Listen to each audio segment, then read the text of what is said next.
Hello, people of the internet. Welcome to NerdChat. And I have been joined by my friend Joe from the podcast, the Court of Owlets. Joe, why don't you say hello to everyone? Hello, everyone. Joe, if you want to take a minute, why don't you tell everyone about your podcast? Sure. Well, I am one of three hosts for the Court of Owlets Podcast. We are just three nerds that just talk about the past, present, and future of comics, normally talking about the weekly comics that come out. And we are found basically everywhere that you can listen to your podcasts. Well, lovely. I've also appeared on this podcast. I promoted it on the channel in the past, but if you haven't checked out the podcast yet, I definitely recommend it. And this is the guy who I've been talking to be a part of that. But I figured since the last podcast we did, we talked about some Golden Age Batman comics, I thought I'd let the trend keep going for a little while, and I wanted to bring Joe on to talk to him about Action Comics #1. Yes, which I am so excited and so grateful for being here because this is my favorite superhero of all time. Which is one of the reasons why I chose it. I knew that Joe had a fondness for Superman, and obviously we had to do something with that. So since I covered a bunch of Batman, I wanted to change it up to a different hero, and Superman was just a perfect fit. And I'll tell you, I know I talked to you earlier about this a little bit, Joe, but this comic is non-stop action. hence the name, I'm sure. Yeah, I mean, it lived up to the title. It was also longer than I thought, because like those Batman comics that I covered, we did 2, and they were 6 pages each. This was 12 pages, and they fit a lot of story into these 12 pages. So let's dive on in. So our comic begins with oops, sorry, let me turn the page for you there. All right. So this comic begins with a rocket being sent off from a planet that is quote unquote dying of old age. As we all do. I guess it happens to planets too. Of course. They get a little wrinkly. They got to go to a retirement home. You know, old people got to change younger people got to change the old people's diapers. You know, it happens to planets too. No shame in it. But you may notice that there's a baby lifting a chair. So what happens is a motorist finds this pod that crashed on Earth and brought the baby to an orphanage. Now, those of you out there who are familiar with the story of Superman, you may be thinking, wait, what about Jonathan and Martha Kent? Don't worry about it. There is no Jonathan and Martha Kent. In fact, Clark is never given a last name in this whole issue. Oh my gosh. It's just either Clark or Superman.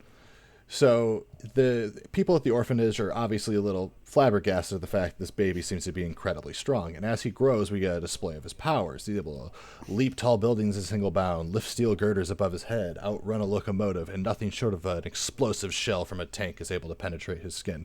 Which, I didn't know he could do that. This is something new to me as well. I didn't know that even that could break his skin.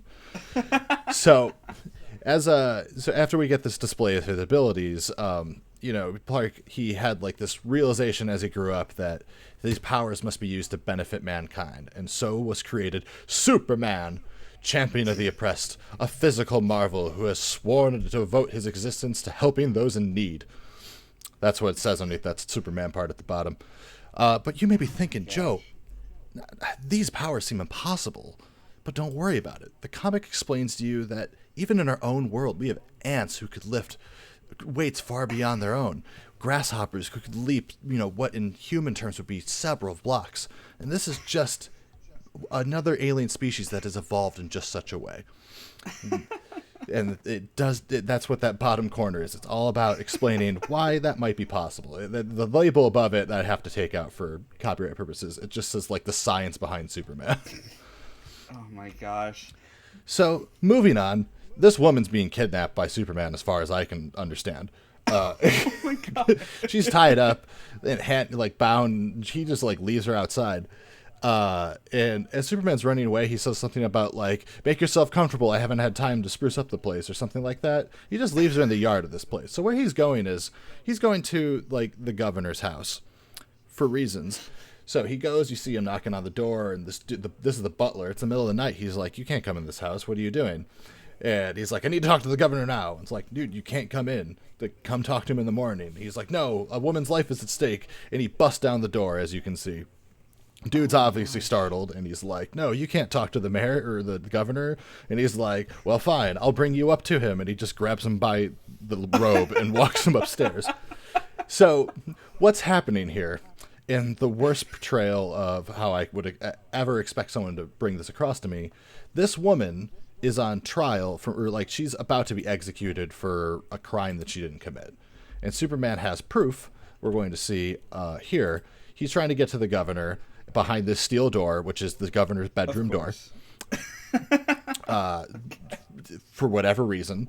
And the butler's like, yeah, try breaking that down. And Superman's like, okay. And he crumples it like paper. So he goes in, the governor's like, who are you? Why are you in my house? It's the middle of the night. And he's like, sir, you have to see this. I have proof that this woman didn't commit this crime, and I have a signed confession. I have no idea what crime this woman committed. I have no idea who signed the confession for the crime. All I know is that apparently he has 15 minutes to save this woman's life. I don't understand why, because you already see that he has taken her, left her bound and gagged in the front yard. It's not like they're like about to pull the lever on the the electric chair. Like, he has her outside. She's fine. It would be too rude to bring her inside as well and carry both her and the butler up to the mayor. Yeah, it absolutely would. So, like, the butler thinks that the governor is in danger, and he tries to shoot Superman, and that does nothing. So Superman just, like, knocks him over. You see this, like, little, like, countdown timer, like, time until execution, and the governor looks at the papers. He's like, oh, my God, get me the penitentiary. And we see this panel of them at the penitentiary with the chair with no one in it because the woman is outside the house where she is not in danger, and this timer means nothing. Nothing. Oh my gosh, Clark. And it's like, oh, thank God, we got her at the last moment. I'm like, but she's outside the house, nowhere near the penitentiary. Clark kidnapped this woman, admittedly to save her, but like the timer doesn't need to be here. The timer doesn't need to be there. The whole setup doesn't need to be there. All he had to do is just tell the governor, oh, well, we're in luck if you accepted it because I have her right outside. Yeah. Like, She's so probably shivering. As I discussed during the podcast, there's a lot of these stories that have extra plot that don't need to be there. And this comic has enough going on that I really didn't think they needed to cram this much in here. Whereas, like, the Batman stuff, I'm like, I get they want to, like, really, like, try to pace it out or somewhat, or pack as much in they can, but there's so much going on because, like, we're nowhere near done. And also, like, we have 2 more panels of this story mattering at all. So Clark walks outside to head to work, where he works for, he's trying to head to the Daily Star, not the Daily Planet, where he works as a reporter. And this man's reading the paper. He's like, oh, let me see that. And he's like, oh, thank God, I'm not mentioned. And it's like the stuff about this woman being saved. And that's it. The story's done. Like, that's that story. Gosh. But we're not this is 2 pages in, my man. We're not done. Oh my God. Can I just say, too, like, yeah. I have never, as much of a Superman fan as I am, I never read the first issue of Action Comics. I've seen the covers. I just never was able to find, like, a good, decent copy of it. So this is all new and exciting to me. Well, it cost me 84 cents on Comixology. Great plug-in. And then this last panel is just these guys being like, I don't know who this Superman is, but thank God he's on our side. Moving on. So now Clark gets called into, I would assume this is Perry White, but they do not say his name ever in this issue. So for all intents, because it just says that he's like the editor. In fact, I'm even like looking in on his little nameplate. It just says editor. So for all intents and purposes, this is Perry White. He calls Clark in because he wants him on the Superman story. There's all these rumors of this Superman working around the city, and he wants Clark to look into it. Clark's like, okay, yeah, sure, I could. I'll tell you, if anyone can find out anything about Superman, it's me. And then as we see him walking out of the office, we see this dude. He's like, Clark, a man is beating his wife. You got to get over there, as if this is a police station. Like, this is a newspaper. And Clark's like, I'm on my way. Like, there's no way this dude knows that, like, he's on the Superman story. So, like, this shouldn't be, Superman's going to be there, probably, hopefully, because this is what he makes time for. I don't even know who Superman is yet, but you seem like the kind of guy who needs to know. So Clark heads over to stop this man from beating his wife and gets there before the police do. And he just, you can see that he, fights the dude. And he even screams in this last panel. He's like, "You're not fighting a woman now." I'm like, oh, Clark. You are a product of your time, my man. What's so funny too is that the guy that he's beating up, that is normally how Perry White is typically dressed in the comics. That's true. Maybe this is Perry White. deep cover. So he goes to stab Superman. It does nothing. And he just passes out in Superman's arms. I'm guessing out of fear. I was going to say, just pure shock. I guess so. Oh my gosh. The knife just like shatters over him. And he's just like, oh dear. Crap. So he just falls asleep, I guess, in Clark's arms, and Clark changes back into Superman, and then the police officer shows up, and he's like, oh, thank God you're here, officer. Superman, I think he was here, and he, stopped this woman from being killed for whatever reason. I'm also here. And then, this is what I talked to you about earlier. Next panel, Clark is asking Lois on a date. Oh, great priorities, Clark. Yeah. You don't want to take a breather. No. Oh man, I can't believe that just happened. Yeah, there's no time passes between these panels. Now we could have added a panel in here if we removed that woman being kidnapped, but that's not the choice that we made back in 1943, whatever this was. So, and then Lois is like, sure, I guess I'll go on a date with you. And as you can see in this last panel, she is completely uninterested. Typical Lois fashion. Yeah, like Clark asks, like, why don't you why don't you typically agree to go out with me? And she's like, oh, Clark, I write sob stories all day. Don't make me tell you another one. Oh my gosh. And then these other guys are like, I'm gonna go dance with that girl. Now he moves up, and Clark goes full wuss.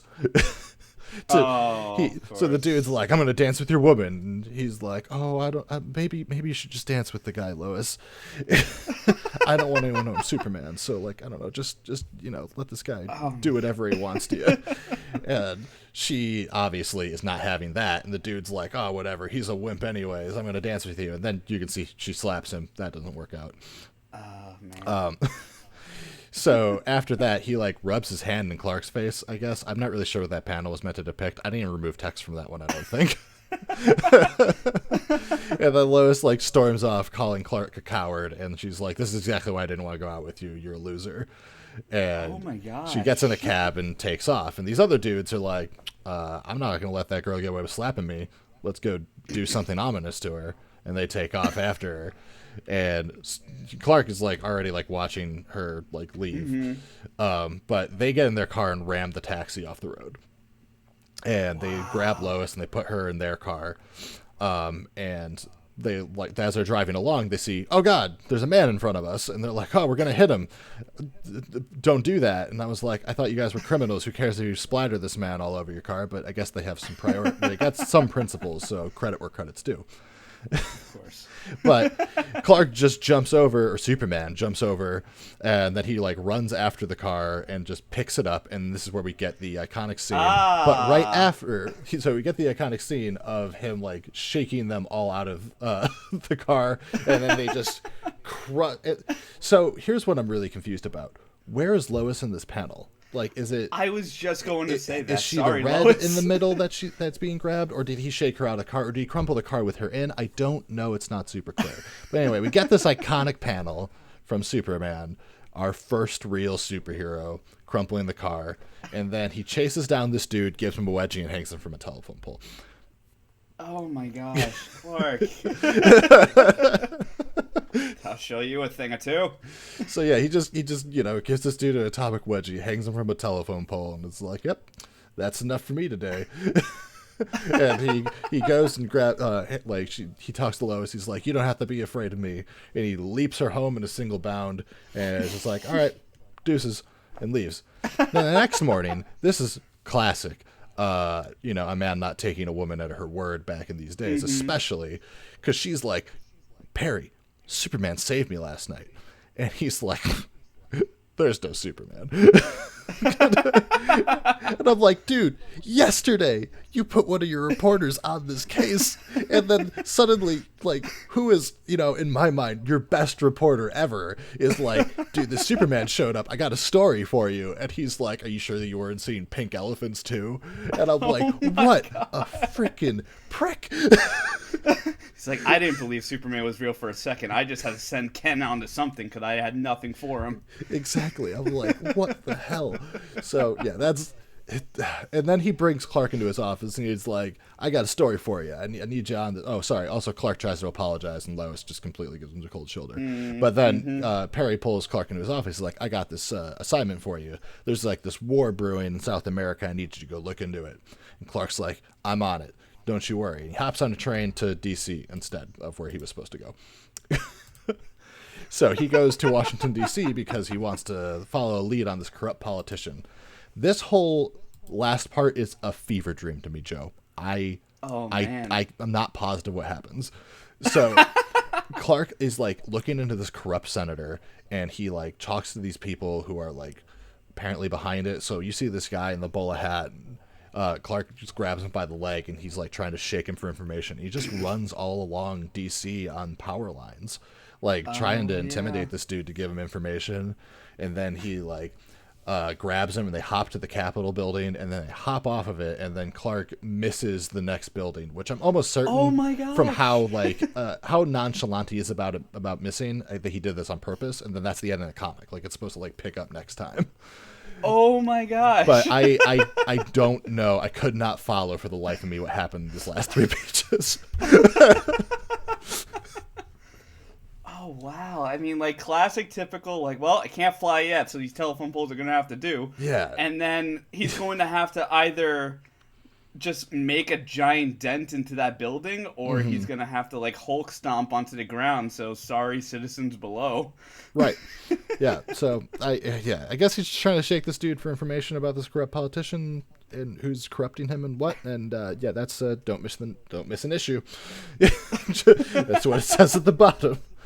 And so that is Action Comics #1. Oh my gosh! The first appearance of your boy Superman.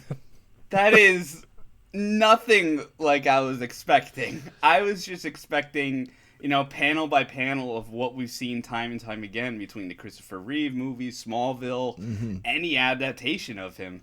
But no, we get a baby lifting up a chair in an orphanage. We get immediate cut to, oh well, now he's an adult.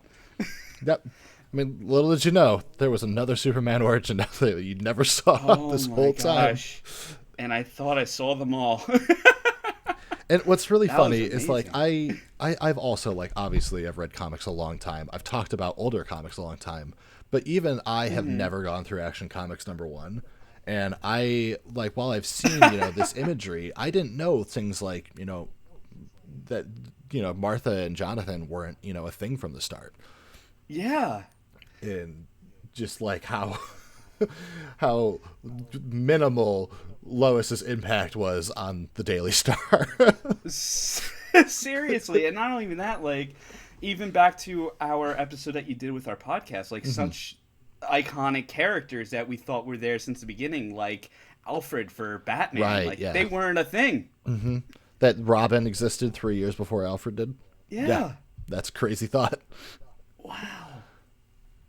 Like, I knew about the Daily Star, and Perry is always the editor, but and I knew that Lois always gives Clark the cold shoulder because she's just head over heels for Superman. Mm-hmm. But my goodness. And I also knew about, like, Superman not having all of his powers in the beginning. He didn't always have the ability to fly. Kryptonite isn't something we're going to see until the radio show that they do years from, this point. So, I mean, this is a very early proto-Superman. I mean, it's definitely enjoyable for what it is. Just to see a guy, like, I would definitely be amazed and ready to pick up the next issue, like, if that were me reading it back in the 30s. But now I just want to pick up the next issue because I'm like, what happens to this guy that he was cradling in his arms? Exactly. Yeah, I mean, definitely. If I was a kid back in these days, and I picked this up, as a young child, I mean, even if it wasn't back in the day, if I picked this up as a kid, I would absolutely be invested in trying to, get the next issue. Same with the Batman stories that we did. They're small, they're quick, but, like, these characters are so cool just from the thought of them, not even knowing what they would become, later. Oh, absolutely. And it does not lie. Like, it is action-packed. It is so much I was not expecting. Like, I definitely agree. Just like any other comic, even nowadays, like there are panels that like, oh, you can do without this, you can do without this page, but Yeah. the stuff that they were able to pack in there, my goodness. Yeah, I mean this is 14 pages.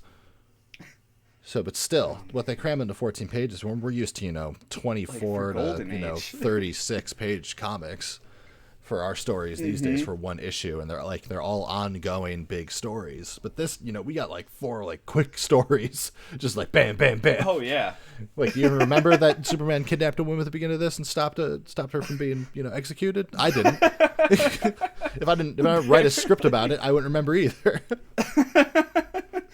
Like, just takes you a moment. Like, now remember, he didn't always have his manners way back in the 30s of like, oh, I'm sorry, miss, I'll have to save the job for you. Yeah. Yeah. So yeah, these are just fun. These Golden Age comics are just such a departure from today and a kind of refreshing, breath of fresh air, and especially with how absolutely. dark especially DC is, with I mean everything is a crisis. It's a crisis every year now. And to go all the way back to the beginning over 80 years ago. What a ride. It's such a great adventure though, because again, just like you said, like everything's been so dark, or the stories just haven't been making sense, especially in terms of DC, where we just had like a giant death metal crisis followed by a 2-month future state event, and we're only just now getting like the regular comic titles returning, so everybody has to try and get reattached to these characters. And I definitely recommend going back and reading some of this older stuff. Like, for me personally, I've never really read a lot of Golden Age things. I want to say the oldest stuff I've read is probably from like the 60s to the 70s. But even then, like those are just such great gems, and they really make you appreciate the characters more. And when you read them nowadays, like it's just crazy to think of like how much these characters have changed since then. Yeah, how far they've come, and what development they've gone under. So, I mean, I've always really liked these kinds of things because I've always been very interested in comic book history as well. Just, where the characters' origins came from, like who created them, what it was, what these comics looked like to a kid back in the day. So it's just something I've always been very interested in, which is another reason why I love going back and reading these. Because, I mean, I read comic books as they come out every week as well, just like you. So, Right. But always going back to these is always such a fun time to me, because it just, you really never know what to expect. Because it's just, No. they're also just a product of their time. They're just so different, because they're like, this is what was cool at the time. And now we just expect so much more, such a higher spectacle. But like, this is what kids talked on the playground about, 80 years ago. Oh yeah, like kids sitting outside the stoops or whatever, and then even like as mini magazines and the newspaper clippings, little advertisements here and there. Like even back in the 80s, they would use Superman and other characters to advertise new technological things. Like I have 3 different comic books for Radio Shack advertising a new TI 800 computer and calculator starring the Justice League. Like just crazy things you wouldn't expect. Yeah, crazy. All right, well, I think that wraps up our video. So, Joe, one more time, what do you do? Sure. So, once again, I am a podcast host for the Court of Owlets Podcast, which can be listened to anywhere you listen to your podcasts. And you can join me and my 2 co-hosts, V and Muse, pretty much weekly, where we cover a bunch of the weekly comics. And you can find us on Twitter, Instagram, and Tumblr at the Court of Owlets Podcast. You can also find me specifically on Twitter and Instagram at Joe CO Owlets. And you can also find me on Twitch at Metro CO Outlets, where I am really trying to get into the hang of more streaming superhero content, whether it's Marvel Avengers, Spider-Man Miles Morales, DC Universe Online. And if you are interested to hear the 2 episodes that Josh actually joined us for, it is our 57th episode where we covered the Golden Age Batman, and our 53rd where he joined us for the second half of DC Future State Wrap-Up. And I had a lot to say on it. And then also on that subject, I haven't talked to V about it yet, but Muse I'm actually going to have on here talk about Captain America in a few weeks. Oh, nice. Which was her suggestion, which was very smart since everyone's watching Winter Soldier and the Falcon, so naturally there's going to be some clickbait around Captain America stuff. So I bought the first Marvel Masterworks of Captain America to go through, and there's some gems in there already. I'm so excited for that. So next week I'll be back with more Spider-Man and Wolverine, and then I'm going to be alternating for a little while doing these Golden Age comics with some guests, and Joe will probably be back at some point to do another one of these. So I would love to. And you guys are all pretty familiar with me, so follow me here, like, comment, subscribe. You've been on YouTube before. You don't need me to preach it to you. You can follow me also on Twitter, and all those links are in my description below. Follow me on Twitch as well. I stream at least 3 to 4 times a week.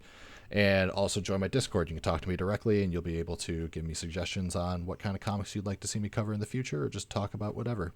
And maybe making some of my Twitch streams if I'm looking for players for large games like Among Us or something. So all those links are in the description below, and I will talk to you guys next week. Thank you, and goodbye. Thank you.